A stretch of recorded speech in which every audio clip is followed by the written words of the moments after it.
Every gardener reflects at some point, how did I get here? What inspired me?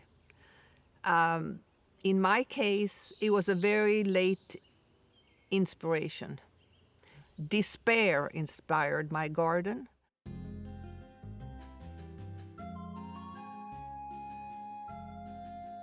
When you take down a forest, it makes you feel really, really bad. As a result, I wanted to create something that was very verdant and beautiful. I wanted it to be worth the forest while.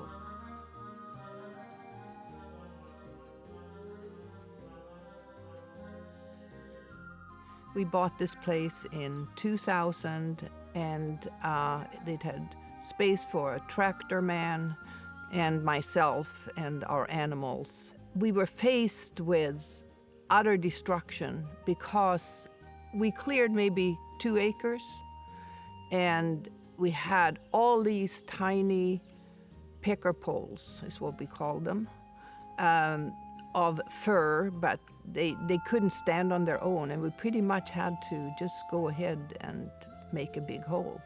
So that's what we did, and we honored the picker poles by turning them into joists and rafters, and our house is built with the lumber from the place.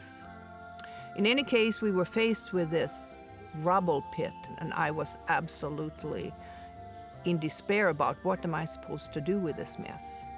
But I have a good friend, Erin Baker, who lived down the road from us, and she told me the first thing you do is terrace.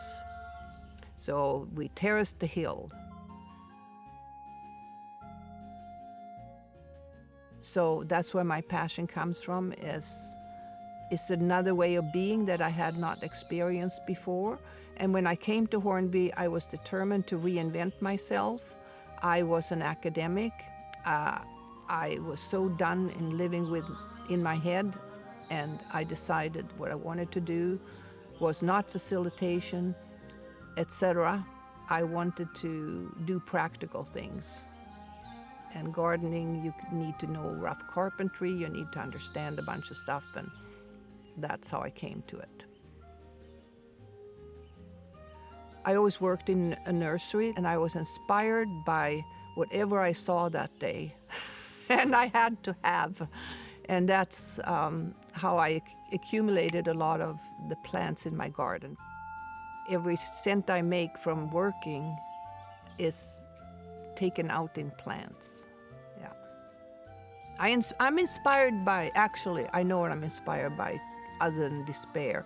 I don't like zone pushing. I don't like to have exotic things. I like the overall vision. I love to design the garden in a way that is aesthetically pleasing to me. I enjoy working in the garden. I find it very contemplative. It's like riding a horse. All you can think about is right now. Don't think about the past, don't think about the future. Because if you do, you will be taken by surprise by the horrible things that happen to you. Yes, gardening is about now. I like that. Gardening has taught me any number of things. First of all, deal with what you're faced with. Don't wish you had something else. Like, I spend more effort on dealing with my soil than I do on my plants. And actually, my greatest regret is that I spent a lot of time maintaining gravel. It's not fun, but I don't like messy paths, so this one here I turned into chips because I realized I was spending all my time weeding gravel. Another thing that I have as a strength, I think personally, is my brutality. If something doesn't like me, I don't like it either. Sorry, buddy, out you go. I don't try to baby things that are essentially in the wrong spot. Someone else can have it, or it's the compost.